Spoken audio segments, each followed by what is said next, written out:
The red silk was a declaration. It whispered against Nia's skin, a second skin made of defiance and a grief so sharp it felt like rage. The dress was a column of pure crimson, clinging to the generous curve of her hips and the swell of her bust, a bold statement in a world that had always told her to take up less space. Today, she intended to be a landmark, a beautiful, unignorable catastrophe in the middle of her older sister's perfect day. Her fingers trembled as she fastened the delicate clasp of a diamond necklace. It felt cold against her throat. Alone, everything about this moment felt borrowed. The courage, the jewels, the man who was waiting for her in the living room of his penthouse apartment, a space so silent and vast it felt more like a museum than a home. She looked at her reflection, 20 years old, and she felt ancient. The face looking back was hers, full cheeks, wide brown eyes, lips that Kaido used to call too expressive, but the expression in those eyes was foreign. It was hard, polished, a shield forged over 2 years of quiet heartbreak. 2 years since Kaido had ended things, his words a clinical dissection of her flaws. Too sensitive. Too emotional. Not ambitious enough. Not enough. 6 months later, he was engaged to Rhonda, her sister, who was everything Nia was not. Slender, pragmatic, a lawyer on the fast track, someone who fits seamlessly into the pristine, wealthy world of Kaido's family. A sound, subtle as the slide of a blade from its sheath, came from the doorway. Nia's eyes lifted to meet his in the mirror. Ryu. He leaned against the frame, a study in lethal stillness. He did not enter her space, yet he owned it completely. His suit was a dark charcoal, tailored by hands that understood how to drape fabric over a body built for violence. It was perfect, severe, the kind of suit that made money look like old, inherited power.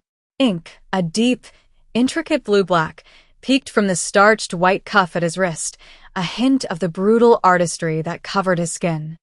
He moved like the room owed him space. "It is time," he said. His voice was low, a gravelly baritone that held no hint of impatience, only absolute certainty. Nia's heart gave a painful thud, not a flutter. Never a flutter with him. It was the heavy, primal beat of a cornered thing recognizing a predator. A predator who had, for reasons she could not fathom, decided to be on her side. "I know," she managed, her voice steadier than she felt. She turned from the mirror, the silk of the dress swirling around her ankles. She forced herself to meet his gaze directly. His eyes were dark, almost black, and held a frightening intelligence. They saw everything. They saw the tremor in her hand, the bravado of her dress, the hairline cracks in her composure. He had found her working late at the university library, surrounded by books on Edo period art, a world away from his. He was a benefactor to the university, a name on a plaque, a ghost in the financial reports. Their meeting was a collision of worlds. He'd been walking the halls, a rare, solitary tour, and had stopped at her corral. He had asked a question about a woodblock print she was studying, his knowledge precise and unnerving. That conversation had led to another. He was drawn to her quiet focus, a stillness that mirrored his own, and she was drawn to the abyss of his power, the terrifying calm he projected. When the wedding invitation had arrived, a cream and gold monstrosity that felt like a slap, she had shattered. She told him about it during one of their strange, formal meetings, the words spilling out in a torrent of bitterness and pain. He had listened, his expression unreadable, his hands resting motionless on the polished table between them. When she was finished, hollowed out and ashamed of her outburst, he had said 5 words. "I will take you." It was not a question. It was a verdict. And Nia, drowning in her own humiliation, had clung to it like a life raft. Now, standing before him, she felt the true weight of that decision. He was not just a wealthy, intimidating man. He was the head of the Ishikawagumi, a name whispered with fear in the highest and lowest echelons of Tokyo. He was a man whose presence was a statement of power far beyond Kaido's new money arrogance. Bringing him to this wedding was not just an act of defiance. It was an act of war. His eyes drifted from her face, down the column of her throat to the necklace, then to the dress.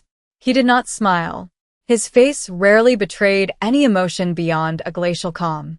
But something shifted in his gaze, an intensity that felt like a physical touch. "Red is your color," he stated, a simple observation that landed with the weight of a vow. He stepped forward, his movements economical and precise. He stopped just before her, the air crackling between them. The scent of his cologne, a clean, sharp mix of cypress and smoke, enveloped her. He reached out, not to touch her, but to adjust the necklace at her throat. His fingers, long and elegant, brushed against her skin. The contact was brief, almost accidental, but it sent a jolt through her entire body. It was a touch that was both surgical and possessive. His thumb grazed the pulse point at the base of her throat, feeling the frantic beat she could not control. He held her gaze. "They will see you," he said, his voice a low murmur. "And they will regret what they lost." She told herself it was survival instinct that made her nod, that made her heart hammer not with fear, but with a strange, dangerous thrill. He was not offering comfort. He was offering a weapon, and she was going to use it. He stepped back, the space between them once again a chasm of unspoken things. "The car is waiting." That was the moment everything changed. As she walked past him and out of the room, his hand settled for a barest second on the small of her back. A gesture of guidance. A claim. She did not flinch. She did not pull away. She walked into the lion's den, and for the first time, she felt like she had teeth of her own. The drive to the hotel was a blur of neon and steel, Tokyo rushing past the tinted windows of the Maybach. The silence inside the car was absolute, a heavy, weighted blanket. Nia stared out at the city lights, her reflection a ghostly image against the glass. The woman in the window looked poised, dangerous even. A queen in her borrowed chariot, on her way to burn down a kingdom. Ryu sat beside her, a portrait of serene menace. He did not look at her. He stared straight ahead, as if he could see the future playing out on the back of the driver's headrest. His stillness was unnerving. It was the calm of a storm's eye, a place of temporary peace surrounded by unimaginable destructive force. She remembered Kaido's frantic energy, his constant need for motion, for noise, for validation. He filled every silence with talk of his accomplishments, his ambitions, his father's company. He had been a whirlwind of ego, and for a time, she had mistaken his energy for passion. Ryu was the opposite. He was a vacuum, pulling all the energy and noise in the room toward him, absorbing it, controlling it. The car slowed, gliding to a stop before the grand entrance of the Imperial Hotel. Bellhops in pristine uniforms froze, their professional smiles faltering as they recognized the car, or perhaps the man inside it. One of them, an older man with a ramrod-straight spine, hurried forward, his face a mask of profound respect. He opened Ryu's door first. Ryu unfolded himself from the car, his height and presence immediately commanding the space. He did not wait for the doorman to circle around. He opened Nia's door himself, extending a hand to her. His palm was calloused, a stark contrast to the manicured perfection of his appearance. It was the hand of a man who worked, though his work involved breaking bones and loyalties, not pushing paper. Nia placed her hand in his. His grip was firm, secure. He helped her out of the car, the crimson silk of her dress pooling for a moment on the clean pavement before she straightened. He did not let go of her hand. Instead, he tucked it into the crook of his arm, a classic, almost courtly gesture that felt shockingly intimate. It bound her to his side. "Stay close," he murmured, his voice for her ears alone. "Do not speak to anyone unless I am with you." They walked through the grand lobby, a cavern of marble and gold. The air was thick with the scent of lilies and money. People stopped talking as they passed. Conversations faltered. Heads turned. It was not just because of her, a statuesque black woman in a fiery red dress, a stark and beautiful contrast to the muted palette of the Japanese elite. It was because of him. The deference was immediate, instinctive. Men in expensive suits gave slight, almost imperceptible bows. Women averted their eyes. They were not just looking at a powerful man, they were looking at the Yakuza. They were looking at the Ishikawagumi. Nia felt a tremor of real fear, cold and sharp. This was not a game. This was not about making her ex jealous. This was about walking into a room with a man who held the power of life and death in his quiet, watchful hands. She tightened her grip on his arm, the hard muscle beneath the fine wool of his suit an anchor in the swirling vortex of stairs. They reached the entrance to the grand ballroom. The sound of a string quartet and polite laughter spilled out. An attendant in a tuxedo stood by a gilded guest list, but he took one look at Ryu and stepped aside as if he'd been burned, bowing low. Ryu paused at the threshold, his gaze sweeping the room. Nia followed his line of sight. It was a fantasy of white and gold. Thousands of white roses. A towering cake.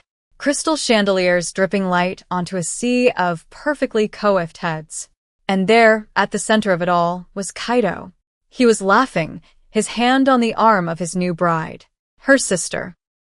Rhonda looked radiant in a dress that probably cost more than Nia's university tuition. She was smiling, a bright, brittle smile that didn't quite reach her eyes. She saw them first. Her smile froze, faltering for a fraction of a second. Her eyes, so like Nia's own, widened in shock, then narrowed in disbelief and fury. Then Kaido turned. His laughter died in his throat. He stared at Nia, his eyes tracing the lines of her red dress, her body, a body he had once claimed to love and then discarded with clinical cruelty. His face, usually a mask of smug confidence, went pale. But it was when his eyes landed on the man at her side that the color drained completely, replaced by a stark, primal fear. Ryu felt the shift. He felt Kaido's fear like a change in barometric pressure. He looked down at Nia, his expression unreadable. "Breathe," he commanded softly. Then he led her into the room. Every step felt deliberate, each footfall on the plush carpet a drumbeat marking their advance. The polite chatter in the room did not just quiet, it evaporated.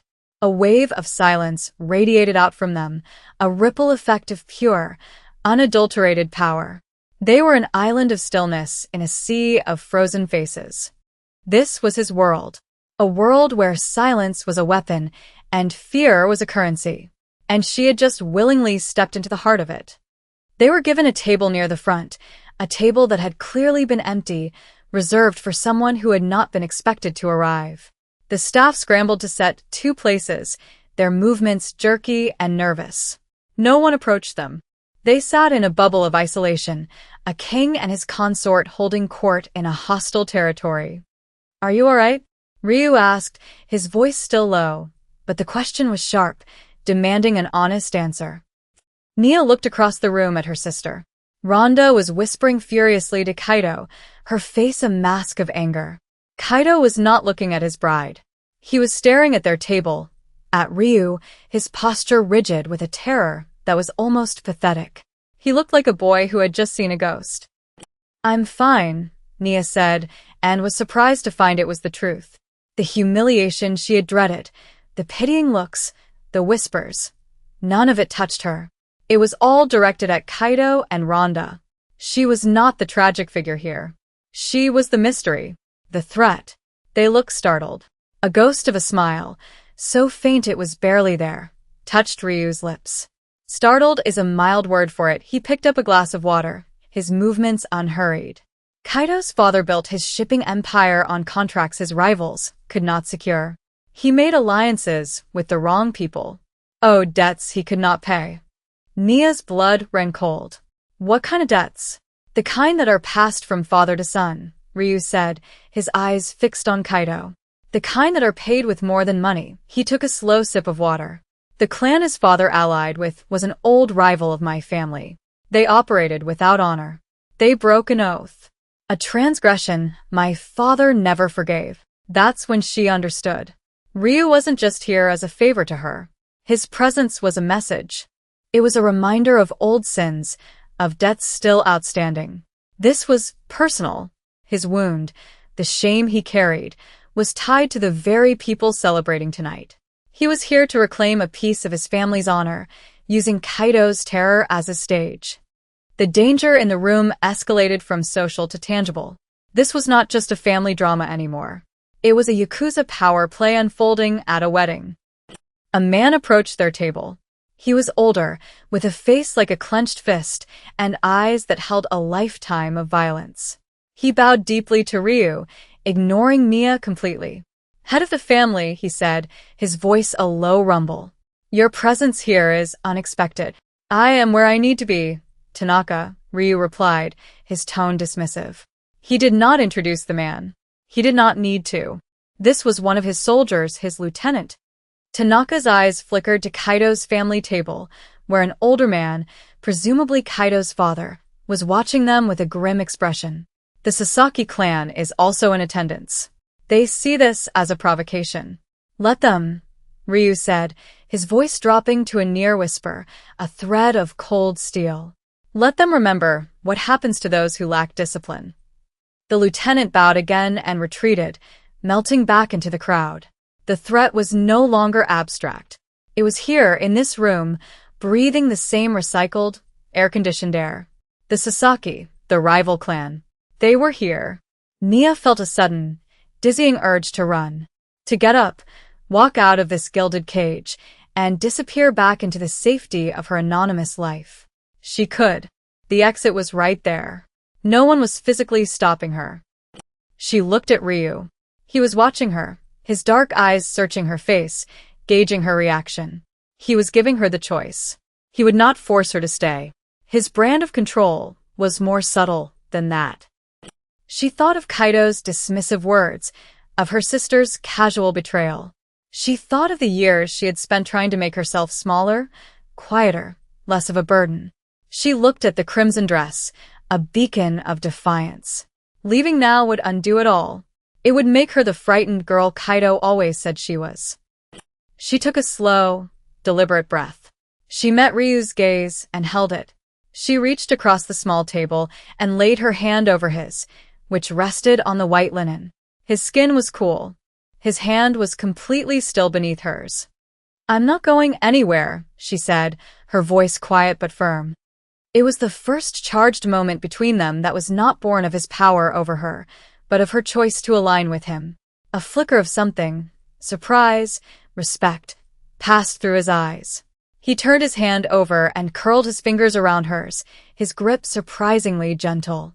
The silence that stretched between them was not empty. It was filled with her decision. She had chosen to stay. She had chosen him. The wedding speeches began, a procession of hollow sentiment and corporate platitudes. Kaido's father spoke of mergers and dynasties, barely mentioning Rhonda by name. It was a business transaction, and his son's bride was the latest acquisition. Then Kaido stood up. He raised his glass, his hand shaking slightly. He looked at Rhonda, but his eyes kept darting toward their table. "To my beautiful bride," he began, his voice strained. "A woman of grace and pragmatism." He stumbled over his words, his confident facade cracking under the weight of Ryu's silent scrutiny. He was trying to reclaim control, to re-establish his dominance in a room that no longer saw him as the most powerful man present. He then made his mistake. His gaze landed squarely on Nia. "And to family," he said, a malicious glint in his eye. "Those who are here to support us, and those who find other ways to seek attention." The insult was public, a petty, pathetic jab. The room tensed. Nia felt a hot flush of anger, the old humiliation trying to claw its way back up.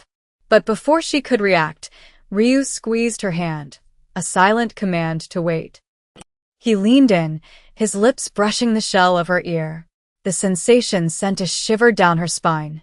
"The Sasaki heir is sitting 3 tables to your left," he murmured, his breath warm against her skin. "The one with the silver watch. Kaido has been in business with him for 6 months. A secret partnership his father does not know about. A partnership that funnels money away from his family's company and into Sasaki hands." The information was a weapon, handed to her, loaded and ready. This was her chance to do more than just endure. This was her chance to fight back. This was her morally gray moment. When the speeches were over, and the guests began to mingle, Kaido approached their table. He came alone, a foolish, arrogant move. Rhonda watched from a distance, her face a storm cloud. Nia, he said, his tone dripping with condescension. I see you brought a guest. He glanced at Ryu, a flicker of fear in his eyes, but his pride forced him to press on. This is a family event. He's my date, Nia said, her voice even. She did not rise. She made him look down on her, a subtle shift in the power dynamic. I think it's time for you and your date to leave, Kaito said, trying to sound authoritative. You're making my wife uncomfortable. Nia smiled, a slow, cold smile she had learned from the man sitting beside her. Really? Because you look more uncomfortable than she does, Kaito. But then, I suppose it must be stressful, keeping secrets. Kaito's face tightened. I don't know what you're talking about. Don't you? Nia let the question hang in the air. She glanced pointedly at the man with the silver watch. I always thought you were a terrible businessman. It's nice to see the Sasaki clan agrees. I wonder what your father would think of your new partnership. The color drained from Kaito's face. He looked as if she had physically struck him. The raw, undisguised terror in his eyes was a victory. She had used Ryu's darkness, his information, and made it her own. She had crossed a line, and it felt like power. He stared at her, speechless. Then his eyes flickered to Ryu, understanding dawning. He saw where the information had come from. He saw the trap he had walked into. Ryu, who had been watching the exchange with an unnerving stillness, finally spoke. His voice was quiet, but it cut through the ambient noise of the party like a razor. You are embarrassing your bride. He looked past Kaito to where Rhonda stood, frozen. And you are disrespecting mine. The word hung in the air. Meaning? It was not a confession of love. It was a statement of fact. A claim. It was more dangerous, more honest, than any romantic declaration. Nia's breath hitched. She was his. In this room, in this world, that word was a shield and a cage. Kaito flinched as if burned. He backed away, his arrogance shattered, and scurried back to his sister's side, his face ashen. Nia looked at Ryu. Her heart was pounding, a frantic, wild rhythm. You didn't have to say that. Yes, he said, his dark eyes holding hers. I did. He saw the beautiful, terrible thing she had just done, the way she had wielded his power with such precision. A slow, appreciative look entered his eyes. You look beautiful when you're ruining them. That was the confession. Not of love, but of recognition. He saw the darkness in her, the part that had been willing to be ruthless, and he was not afraid of it. He admired it. The night wore on, a tense tableau of unspoken threats and social warfare. Then, the enemy escalated. Kaito, humiliated and desperate, made his final move. He spoke to two large men in ill-fitting suits, hotel security, and pointed toward their table. He was trying to have them thrown out. It was a pathetic gesture, a child's tantrum, but it was a direct challenge. He was targeting her, trying to assert his dominance in the only way he had left. The security guards approached, their expressions apologetic but firm. Sir, ma'am, we're going to have to ask you to leave. Ryu did not even look at them. He kept his eyes on Nia. Did you enjoy the wedding? He asked, as if they were having a casual conversation. It was memorable, she replied, her voice shaking slightly. The guard cleared his throat. Sir. Ryu slowly turned his head. He did not raise his voice. He did not move a muscle. He simply looked at the man. He held his gaze, and in that silent, bottomless stare, the guard saw something that made him take an involuntary step back. The man's professional composure crumbled, replaced by the same raw fear Nia had seen in Kaito. We are guests of the Ishikawa family, Ryu said, his voice soft as falling snow, and just as cold. It was a lie, but it was a lie no one in this room would dare to question. He then turned his gaze to Kaito, who was watching from across the room. The message was clear. You have no power here. The security guards bowed, a gesture of submission, and retreated faster than they had approached. The battle was over. Kaito had lost. The entire room had witnessed his utter and complete humiliation at the hands of a man who had not even bothered to raise his voice. Nia felt a dizzying sense of vertigo. In the climax of his confrontation, she had done nothing. He had protected her. He had claimed her. But she knew this was not the end. That's when Rhonda started walking toward them. Her face was a pale, tight mask of fury. The final confrontation was not with Kaido. It was with her sister. Rhonda stopped at their table, her hands clenched into fists at her sides. She ignored Ryu, focusing all her rage on Nia. "What are you doing?" she hissed, her voice low and venomous. "How could you do this? How could you try to ruin my wedding day?" Here it was. The moment of truth. Nia could have let Ryu handle it. She could have stayed silent, sheltered behind the wall of his power. But that would have made her a damsel, a passive object in his possession. She had to act. She had to be the one to end this. Nia stood up, the red dress a stark contrast to Rhonda's bridal white. They were equals in height, sisters, but tonight they were on opposite sides of a war. "You're asking me that?" Nia's voice was quiet, but it held a core of steel. "You, who started dating my ex-boyfriend 2 months after he broke my heart. You, who never once called to ask how I was. Who sent me an invitation as if I were some distant cousin you were obligated to invite. He loves me," Rhonda insisted, her voice cracking. "He chose me. Did he?" Nia asked, her gaze cutting. "Or did he choose a version of what he thought he wanted? Someone who fit. Someone easy." She took a step closer, lowering her voice, so only Rhonda could hear. "Look at him, Rhonda. Look at him right now. He's not looking at his beautiful bride. He's looking at this man." She gestured to Ryu, "and he's terrified. Is that the man you want? A coward who crumbles the second a real man walks into the room?" Every word was a precisely aimed dart. She was not shouting. She was dissecting. She was using the truth as her scalpel. "You chose this," Nia said, her voice softening with a final, terrible pity. "You chose this hollow, perfect life. I hope it makes you happy." Rhonda stared at her, tears welling in her eyes. All the anger, all the righteous fury drained out of her, leaving behind a brittle, broken woman in a ridiculously expensive dress. She had no response. Nia had taken away all her weapons.